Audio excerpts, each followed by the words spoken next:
Welcome back to the Open Borders and Bail Reform podcast. I'm your host, Emily Rutherford, here to guide you through the intricate world of justice reform. Today, we delve into a contentious issue at the heart of New York State, bail reform. Our episode will explore the transformative journey of bail legislation in New York, examining its impact and the ongoing debates surrounding its effectiveness and fairness. Bail reform is a critical pillar in the broader efforts to overhaul a criminal justice system that many argue disproportionately affects the less privileged and communities of color. By addressing bail, reform advocates aim to correct a system where freedom pretrial can depend more on one's financial capacity than on the nature of the crime committed. In 2019, New York took a bold step in this direction. The state passed legislation that effectively ended the use of money bail for most misdemeanors and nonviolent felonies. The objective was clear and compelling: to reduce unnecessary pretrial incarceration. This was not just about alleviating overcrowded jails, but ensuring that justice does not penalize poverty. When this law was implemented in January 2020, it marked a significant shift towards what many hoped would be a fairer judicial process. However, the path of reform has been anything but smooth. Amidst rising crime rates during the COVID-19 pandemic, public and political pressure mounted, leading to 3 significant revisions of the original law. These changes were driven by concerns that the reforms might be contributing to a spike in crime, a claim for which there is no clear evidence. The revisions introduced exceptions allowing judges more discretion to set bail under certain conditions. Now, judges could consider factors that weren't as strongly weighted before, such as the defendant's criminal history and the specifics of the charges against them. While these adjustments were meant to address public safety concerns, they also sparked a debate. Are these changes undermining the initial goals of the reform, or are they necessary adjustments to balance justice with community safety? Today's discussion will navigate these complex waters, attempting to understand whether New York's bail reform represents a step forward in justice reform, or if it's a case of 1 step forward, 2 steps back. Stay tuned as we unpack the layers of this crucial policy shift, its implications, and what it tells us about the road ahead for criminal justice reform. As we continue to explore the revisions to New York's bail reform, it's crucial to understand the specifics and the contexts in which these changes were made. The first round of revisions came quickly after the initial rollout of the reform. These adjustments were primarily reactions to a spike in certain crimes and public outcry over several high-profile cases where individuals released under the new laws were accused of committing new offenses.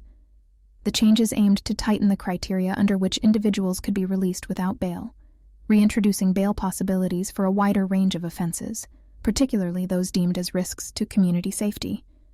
Further revisions were enacted as the pandemic exacerbated concerns over public safety and law enforcement's capacity to manage rising crime rates.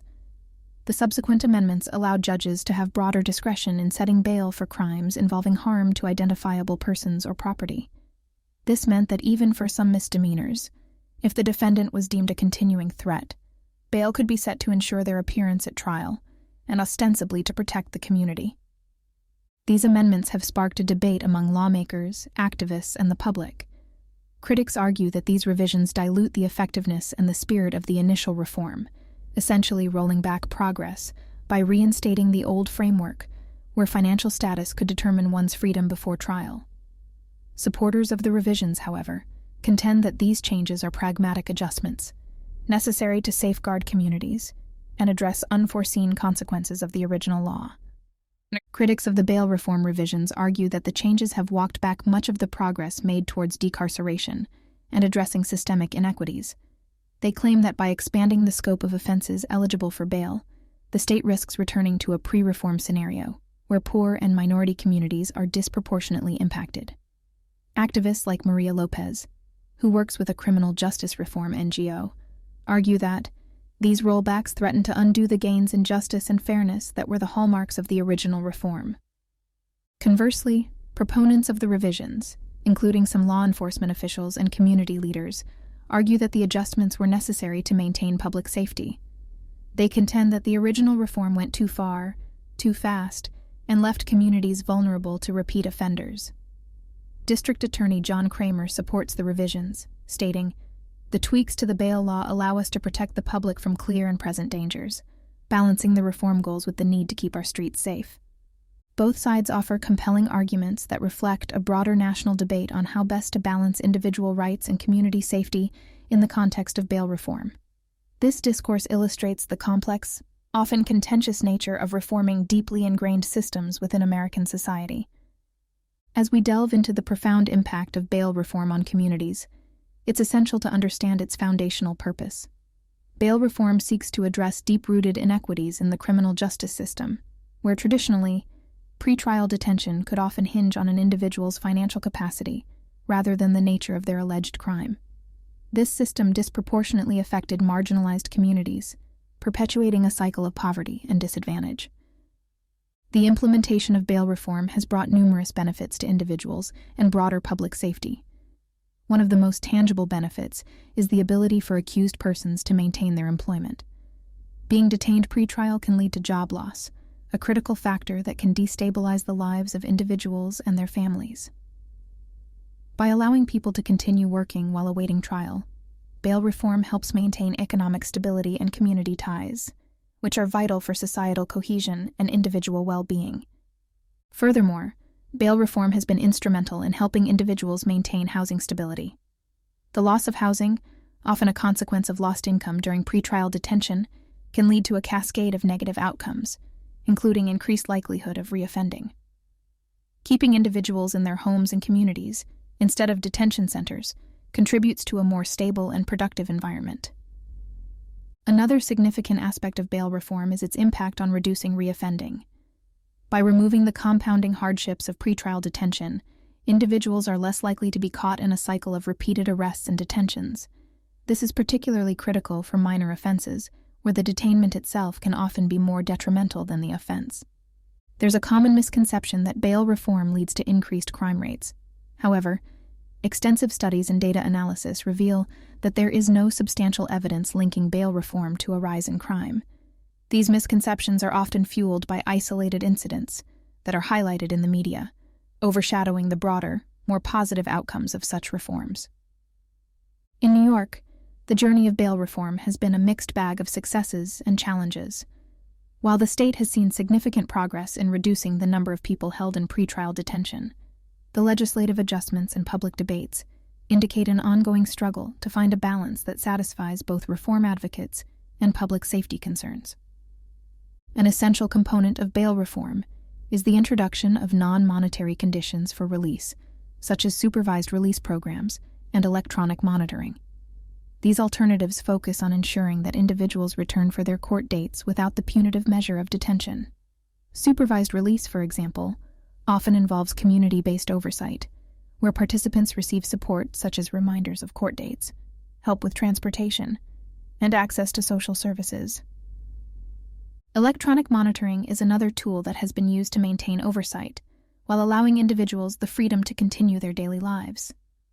Though not without its critics, electronic monitoring can reduce the costs associated with detention and mitigate the negative impacts of incarceration. For bail reform to achieve its full potential, continued investment and support for its infrastructure are crucial. This includes funding for community programs that assist with supervised release, resources for monitoring technologies, and educational initiatives to inform the public and judiciary about the benefits and practicalities of reform. As we discuss the state of bail reform, it's important to highlight not only the successes, but also the ongoing challenges. The road to a fully equitable justice system is long and fraught with complexities, but with sustained effort and community engagement, progress is continually being made. Throughout our discussions on bail reform, it's been invaluable to hear from those who have lived these experiences firsthand. Consider the story of Anita, a mother from Queens, whose son was detained pretrial under the old cash bail system. His inability to afford bail meant he spent several months in jail, which cost him his job and nearly led to their family losing their home. Since the reform, Anita advocates passionately for the system that she believes would have saved her family from so much turmoil. Carlos, a young man from the Bronx who once found himself on the wrong side of the law for a minor offense. Under the old system, Carlos would have likely faced months in jail awaiting trial, unable to afford bail. With the reforms, he was released under supervision and connected with a local job training program. Carlos shares how this opportunity allowed him to turn his life around, underscoring the personal and societal benefits of alternatives to cash bail. He stresses that without the reform, he would not have had the chance to maintain his employment and support his family, likely leading to a very different path. Experts in criminal justice reform also weigh in, like Dr. Susan Lee, a criminologist who has studied the impacts of bail reform across several states.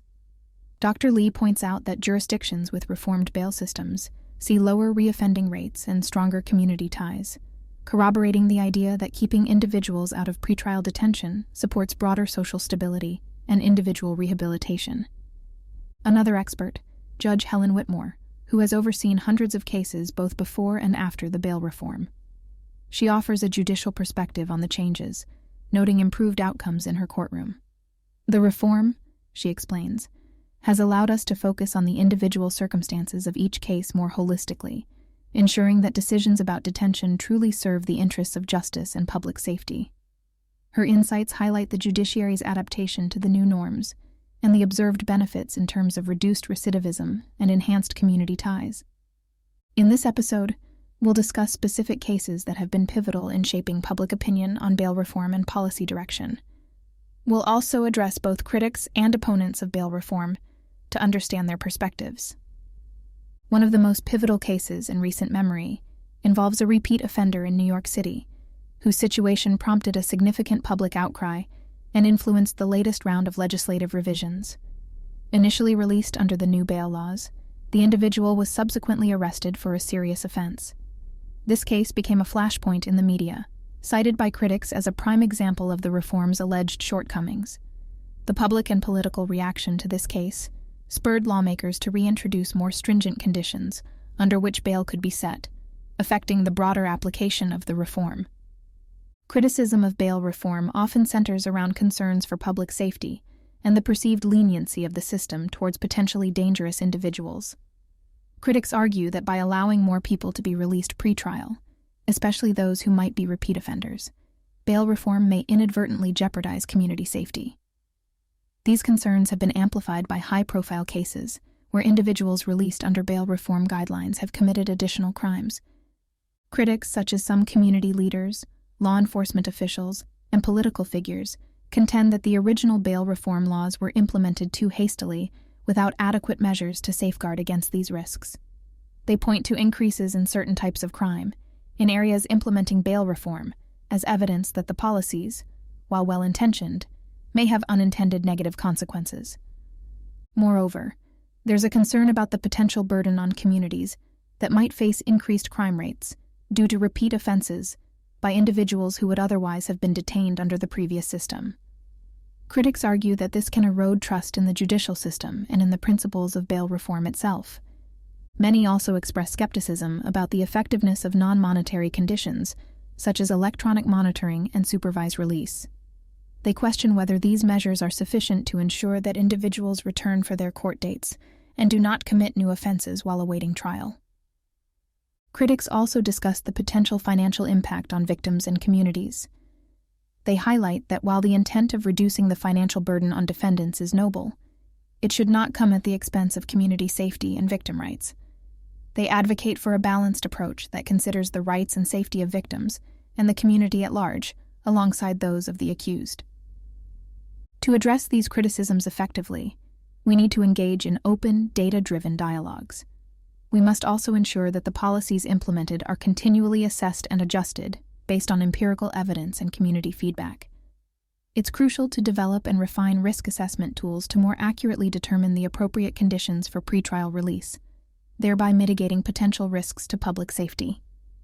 By acknowledging and responding to these concerns, as advocates for bail reform, we can work towards solutions that genuinely balance justice, fairness, and safety, thereby strengthening the case for continued reform and demonstrating a commitment to the well-being of all community members. Welcome back to our discussion on bail reform. As we navigate through the criticisms, it's essential to ground our conversation in reliable data and to explore how enhanced risk assessment tools can help address concerns about public safety. First, let's look at the data. A common critique of bail reform is that it potentially leads to higher crime rates due to the release of individuals who might reoffend. However, studies from various jurisdictions that have implemented bail reform show no significant link between reform policies and increases in crime. For instance, a comprehensive report from the New Jersey judiciary, where cash bail was largely eliminated in 2017, showed that court appearance rates remained high at 89%, and violent crime decreased by 16% in the 2 years following the reform. These statistics underscore that bail reform, when implemented with proper oversight, does not necessarily compromise public safety. Addressing the valid concern of releasing potentially dangerous individuals, it's crucial to discuss the role of advanced risk assessment tools. These tools are designed to evaluate the likelihood of a defendant appearing in court and not committing new crimes during the pretrial period. They take into account various factors, including the severity of the charges, the individual's criminal history, ties to the community, and past court appearances. For instance, the Public Safety Assessment (PSA) tool, used in several states, assigns scores that help judges make informed decisions about whether an individual should be released and under what conditions. The PSA is continually validated with actual case outcomes, ensuring its accuracy and effectiveness in real-world scenarios. Beyond the binary choice of detention or release, there is a spectrum of pretrial conditions that can be tailored to individual cases based on the assessment scores. These might include regular check-ins. Requiring defendants to check in with pretrial services can ensure they remain engaged with the legal process without needing to be detained. Electronic monitoring. For those assessed with a higher risk, electronic monitoring can provide a compromise, allowing freedom while ensuring that the individual does not leave designated areas. Supervised release programs. These programs connect individuals with community services, such as counseling or job assistance, which help address the underlying issues that may contribute to criminal behavior. As criminal justice advocate, it is essential for us to engage in open dialogues supported by data and to consider adaptive strategies that prioritize public safety while respecting individual rights. We must be willing to adjust and refine our approaches based on ongoing evaluations and community feedback.